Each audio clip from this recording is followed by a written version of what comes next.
Good evening, everybody. We are holding Mishnah Shekalim, chapter 4. Tonight's lesson is dedicated in loving memory of my dear mother, Rivka Bas Harav Reb Shloimeh Aleh Shalom. We're continuing the discussion of the truma, the half shekels that were collected in the Beis Hamikdash times, and we are going to be discussing what it is that these funds were actually used for. We spoke in the past that they were used for various offerings, public offerings in the Beis Hamikdash, and because people had contributed to them, they had a part of the stock of the public offerings. They had a partnership in it, and so every public offering that was offered in the Holy Temple, each Jew who had contributed would have a part in it. Mishnah Aleph, Hatruma ma mehoya oisimba. What exactly did they do with the monies that were separated from the treasury, these withdrawals that we spoke about in the previous chapters? Says the Mishnah, Leichim bat mimim musafim v'niskeyim.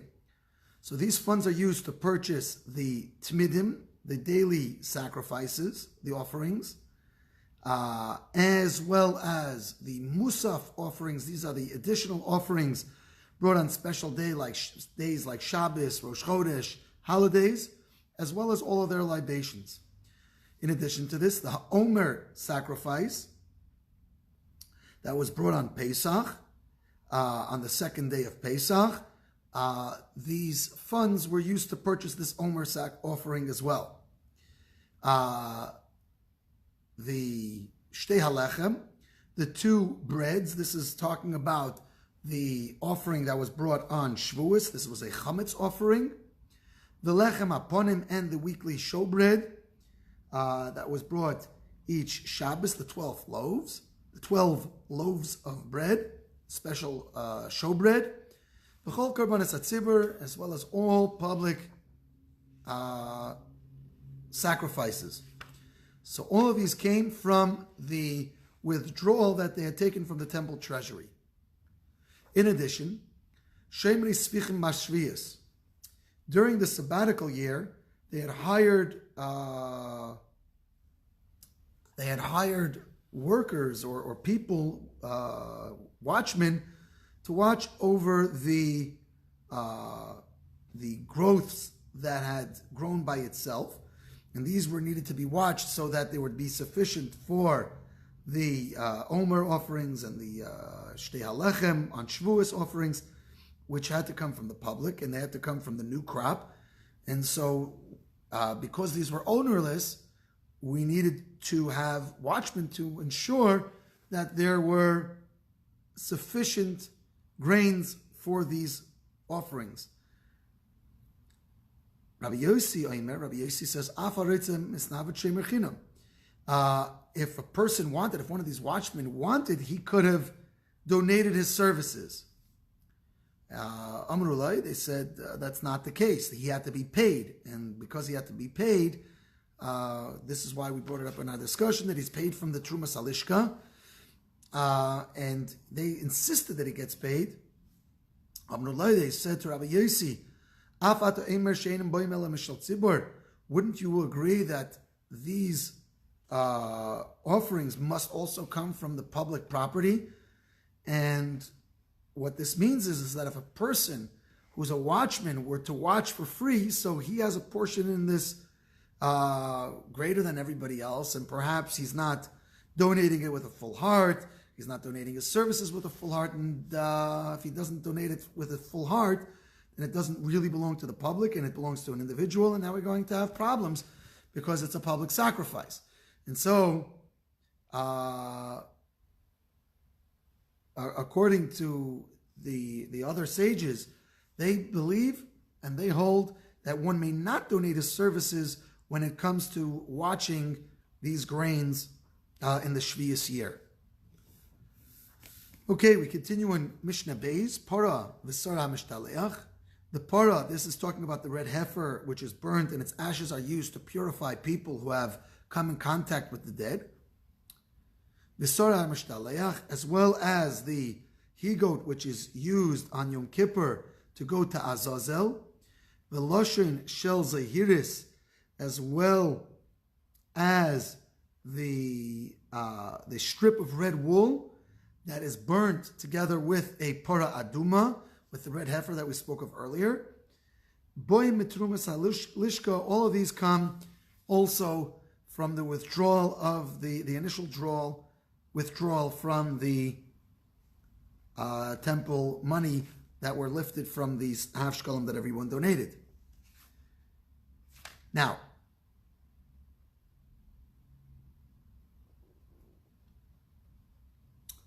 keves para, there was the ramp for the red heifer. They made these special systems of ramps and bridges, if you will, to transport the red cow. And the reason for this was because if there was impurity embedded in the ground underneath, so these overpasses, if you will, these series of bridges and ramps were designed in such a way that the impurity, the tuma, that was buried in the ground would not come up into and contaminate the para, the red heifer. They were very valuable, they were rare. We could not have them. In Masechtas Para, we'll learn all about it, about all the stringencies and safeguards used to protect the para aduma. So now, who paid for all these bridges and who paid for all these ramps? So the Mishnah is now telling us these ramps, the keves sord HaMishtaleach, as well as the ramps and bridges that were used for the he-goat that was going to go to Azazel on Yom Kippur. There were Jews who would grab at the goat and cause delays and problems, and so what happened is they designed a bridge, like a highway, if you will, which would allow the person who was carrying the he-goat to go unimpeded and undisturbed. The lashon shebein karnav, as well as the string that was between its horns of the goat that goes to Azazel, and we'll learn more about this in Masechtas Yoma, which talks about the laws of Yom Kippur, as well as the Amas Hamayim. This is a water canal that they would stop up and release, and this would flood the Beis Hamikdash, the temple, in order to clean it out of all the dirt and schmutz and bloods that were spilled there from the sacrifices. As well as the walls of the city of Yerushalayim, Umigdalei Seha, and its towers, the whole Tzorchei Ha'ir, and all the rest of the needs of the city. So all of these aforementioned things, starting from the ramp of the Para Aduma, all of these Boim Mishiyore Halishka, all of these come from the remainder of the monies that were left in the treasury. So the monies that were not withdrawn in the withdrawals that we had spoken about in earlier chapters, so there was lots of money left over. All of that money was used for these aforementioned purposes. Abba Shaul disagrees with one part of our previous statement, and he says, Keves Para, the ramps and the system of bridges that were used for the transportation of the Para Aduma, the red heifer, he says that the high priests would pay for them from their own funds, and there's a disagreement as to what exactly this means. Some say that they would build it, and then when a new Kohen Gadol came about, they would destroy the old one, and he would get the honor of sponsoring the new ramps and systems to prevent Tuma from meeting the Paraduma, as we explained before. Gimel. Halishka. Now what happens with the rest of the monies after all of the aforementioned items were paid for by the extras? What if there was still more money? What did they do with it? So leichamem yainis shmonim uslasis, they would purchase wines and oils and flour, and they would sell it to people who are looking to bring these as offerings in the Beis Hamikdash, and they would sell it at a profit. V'hasocher lahegdish, the profits would go for hegdish to the treasury for the holy purposes. Divrei Rabbi Yishmael, these are the words of Rabbi Yishmael. So according to Rabbi Yishmael, they would essentially do business with these extra funds. Rabbi Akiva says, he disagrees. Ein mishtakrin mishel hegdish v'lei mishel aniyim. One may not do business with monies that belong to hegdish, nor with monies that are dedicated for the poor. You cannot invest them, lest you lose some of the money, and that would be a very bad thing, according to Rabbi Akiva. So therefore, we do not invest these monies. Whatever it is, we let it sit, and you leave it in the hegdish property. We do not do business with it. Meiser Truma, now, we're furthering discussion. We're in Mishnah Dalet. What would they do with the money that was left over from the withdrawal? Just prior, we were speaking about the monies that were left in the treasury after the withdrawal. Now, here in this Mishnah, we're beginning to talk about when they made the withdrawal for the Karbonas Hatzibur that we mentioned earlier. If there was extra funds from the withdrawal itself, so now that once they were already withdrawn, and now we have extra funds, what do we do with it? So, Rekuki Zav Tzipulaves Koche Gadashim.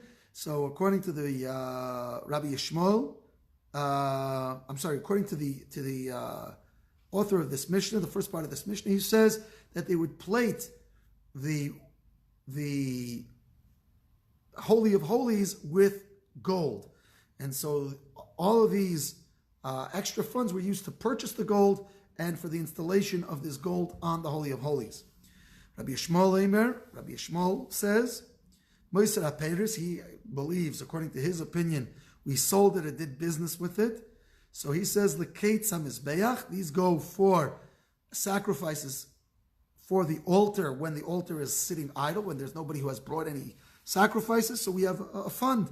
We use that fund to buy offerings and sacrifices, and we use that for the Moiser HaPeiros. These are the monies that we used, that we earned from the investments. However, Moiser HaTruma, but the extras, the actual Truma that we're discussing in the beginning of the Mishnah, these go for the renewal and purchasing of holy vessels for the Holy Temple. Rabbi Akiva says, Moiser HaTruma, the extra monies from the actual withdrawal, the Keitz HaMizbeach, they go for sacrifices for the Mizbeach.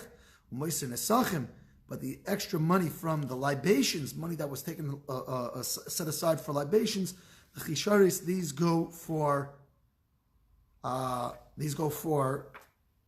vessels for the Holy Temple. Rabbi Chananya Skan HaKoyanim Eimer, Rabbi Chananya Skan, the assistant of the Kohanim, says, or the officer of the Kohanim says, Moiser Nesachim, the extra funds that were set aside from that which was set aside for libations, the Keitz HaMizbeach, go for the offerings, for the sacrifices that go on the Mizbeach when it is idle. Moiser HaTruma, and the extra money that was from the withdrawal, L'chlisharis, go for vessels for the Beis Hamikdash. Zeh v'zeh lo'ha yomodim HaPeiros. Both Rabbi Akiva and Rabbi Hanina disagree with Rabbi Yishmael. They both agree that you cannot use extra monies from the temple for investments. We do not invest temple money. Okay, so we got a pretty solid argument here in this Mishnah, multi-way argument.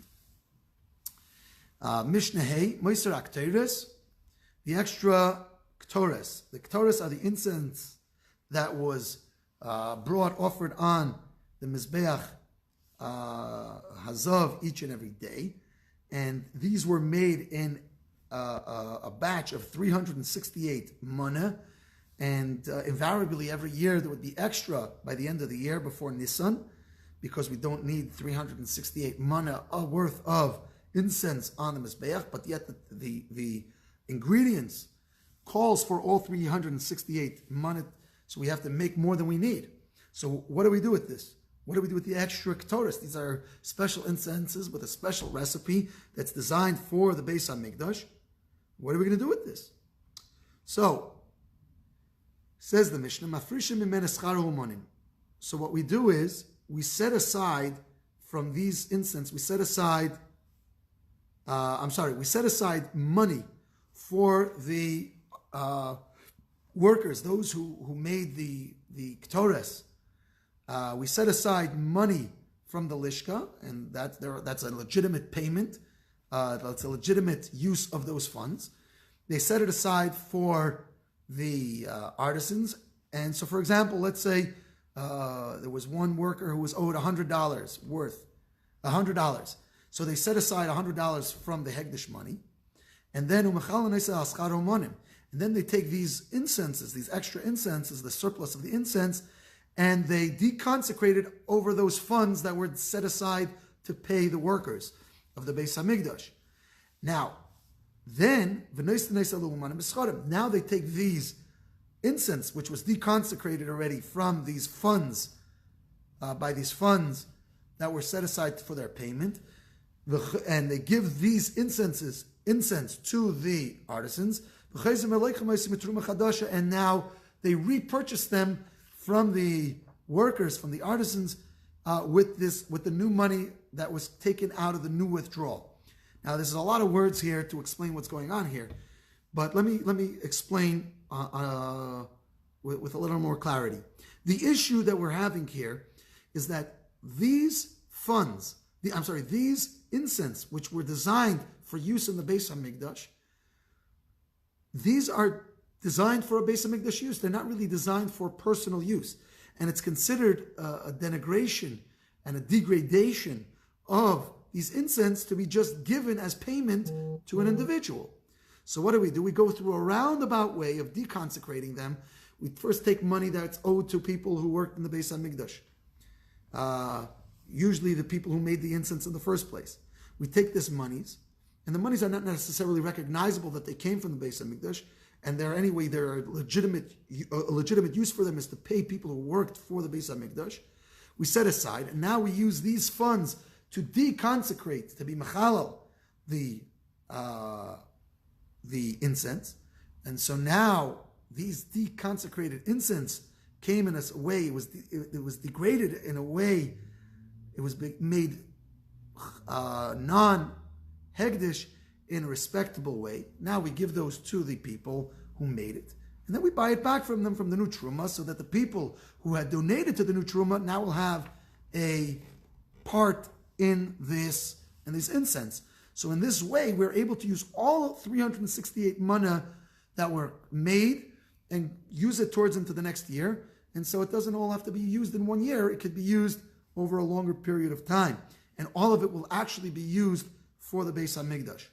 Now, now, what happens? So this is all assuming that the new coins, the new Shekalim came in the right time, and so that in the new year of Nisan, we can now already use new monies to purchase the incense for the Mizbeach, for the altar. So, if the new monies came in on time and they were able to make a withdrawal on time, so now these incense, which had gone back to the spice makers who had made them, are rebought from them with the new monies. But if the new monies didn't come in yet, so now in such a case, we use old monies to repurchase it back from them, and we use the incense again in the new year of Nisan. Vav, Mishnah Vav, Hamakdish Nechasav, Vayem Vahem Dvarim Ru'im LeKarbonis Atzibur, Yunasnu Leumanim B'Scharam, Divrei Rabbi Akiva. If a person consecrates his possessions, and there were things in his possessions that were fit for public sacrifices, so what we do is we take these monies, we take these sacrifices, these items that were fit for public sacrifices, we give them to the workers who had supplied things for the Beis HaMikdash for their work, as payment for their work. Divrei Rabbi Akiva, these are the words of Rabbi Akiva. Amar li Ben Azai says, this is not the same system that we spoke about in last Mishnah. This is not a roundabout way. in a respectable way to deconsecrate things that were designated as holy. Rather, we have to do the same system as we spoke about in the previous Mishnah. First, we set aside funds, and then these funds, we use these funds to deconsecrate these items that were made holy. Then we take these items now that had been donated to the Beis HaMikdash and now had been deconsecrated with funds, and now we use those items to use as payment to the workers who had supplied things to the Beis HaMikdash, and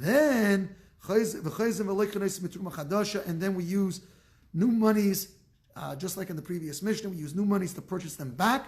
So ultimately they end up back on the altar, and they are used and they are purchased with new funds, the same way we spoke about, the same system that was used for the incense, the surplus incense.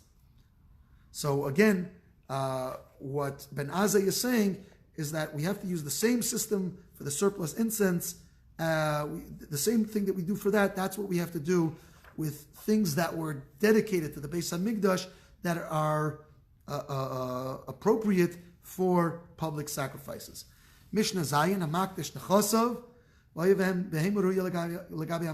a person consecrates his belongings, and amongst his belongings were animals that are appropriate and fit to go on the altar, Schorim and Akevis, whether they be male or female. So Rabbi Eliezer says, what's done with all these animals that are fit to go on the Mizbeach? Schorim yimachru l'tzorchei oiles. Male animals that are fit to go on the Mizbeach are sold for those who need to purchase Ola sacrifices. Unakevis, and the females amongst the animals that were donated, Yimachru l'tzorchei zivchei shlamim, are sold for shlamim sacrifices. Udmeim yiplu imshar nechasim levedek abayis, and all of the funds that were earned from the sale of the animals that were fit to go on the Mizbeach, as well as all other items that were not fit to go on the Mizbeach, all of these funds are used for the temple upkeep. So, in other words, according to Rabbi Eliezer, all of the funds end up as used for temple upkeep. Some are sold for sacrifices, and other items are not. But the bottom line is, they all end up for upkeep of the temple. Rabbi Yeshua says, "Scharim atzmam yikvu oiles." The actual animals itself, they're not sold; they're actually brought as ola sacrifices. And the nekevos, the females, are sold to people who need a shlamim sacrifice, and then we use those funds to purchase ola sacrifices. And ola is the highest level of sacrifice because it's completely burnt on the mizbeach. And according to Rabbi Yeshua, his understanding is that animals that can be brought on the mizbeach should be used for an ola purpose, for its highest designation possible. However, the rest of his belongings, Ushar Nechasim, Yiplu Leved HaChabayis, go for temple upkeep. Rabbi Akiva says, Reyes Divrei Rabbi Eliezer Divrei Rabbi Yeshua. He agrees with, I agree with Rabbi Eliezer, not Rabbi Yeshua. Rabbi Eliezer Hishpes Midasi Rabbi Yeshua Chalak. Rabbi Eliezer was consistent in his theory. His theory is that all of these funds end up as temple upkeep. And Rabbi Yeshua says, well, animals go for sacrifices, and the rest go for temple upkeep. He's splitting up his he's not consistent. Amar Rabbi Paipias, Rabbi Yeshua Cholak. So again, let's read it again. Rabbi Akiva Amar Reyes Rabbi Eliezer Rabbi Yeshua. Rabbi Eliezer Hishves Midas Rabbi Yeshua Cholak. Rabbi Yeshua is inconsistent in his reasoning, and Rabbi Eliezer is consistent. Rabbi Paipias says, Shemati Kedivrei Shneim. I've heard that what has been taught according to both of them is correct. How so? Shamakdish beferish, a person who lists all of the items that he's donating to the Beis HaMikdash, Kedivrei Rabbi Eliezer. And yet, so he says, I'm giving this, A, B, C, D, E, F, G, and amongst those things, there are animals. And yet, even though he specified the animals, he did not say, okay, this should go for the Beis HaMikdash, this should go for the altar.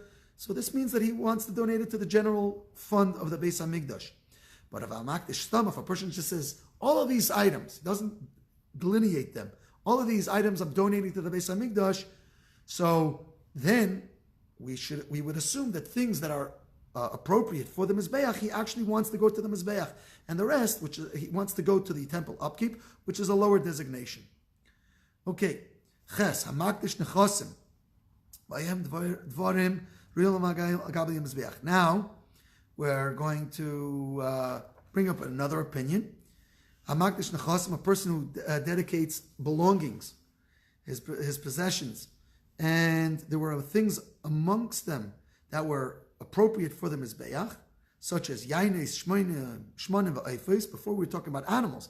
Here we're talking about wines, oils, and fowl. So Rabbi Elazar Omer, this is not Rabbi Eliezer from our previous Mishnah, but this is Rabbi Elazar, not Eliezer, but Elazar. He says, you sell them for whatever they're appropriate for. So wine for the wine libations, oils for oil libations, and oifis, fowl for fowl sacrifices, and you bring them and you use the monies for ola sacrifices. So shar nechasim, and the rest of it, yipul levedakabayis, goes to the temple upkeep. Now, in the last and final mission of our Perek, we're going to discuss an interesting point, and that is one we've mentioned before, Yad Hegdish Elyena. Is everything clear? Okay, good. Yad Hegdish Elyena, Achas l'shleishim yem mishanan salishka. Once in 30 days, they would set the price that the temple treasury is willing to pay for things. If a person was agreed to provide 4 sa of flour for 1 sela, so let's say 4 pounds per dollar, in English, 4 pounds per dollar. Amdu mishalish, if it went up in price and now the market price is only 3 pounds per dollar, Yisapik Ma'arba, he still, because he agreed to give 4 pounds per dollar earlier, he has to provide 4 pounds per dollar, even though during those 30 days the price had gone up. Mishalish Vamdu Ma'arba, if he agreed to give 3 pounds per dollar and now the price went down and now the market price is giving 4 pounds per dollar, Yisapik Ma'arba. So now he has to go with the market price in this case. Shiyad Hegdish Elyena, because the temple treasury always has the upper hand. So whatever happens, they are the winners. It's like the hand of the, like in Vegas, where the house always has the upper hand. In Lahavdil, Elef Avdolis, in the Beis HaMikdash, the Yad Hegdish always has the upper hand. And if the flour became wormy, Hisliya Loi, it's the person who provided it who has to suffer the loss. And if wine became vinegar and soured, hichmitz loy, the person who provided it takes responsibility for it. And he does not receive any payment until it goes on the altar. Please join us next week at the same time, 8:30, for our special share here.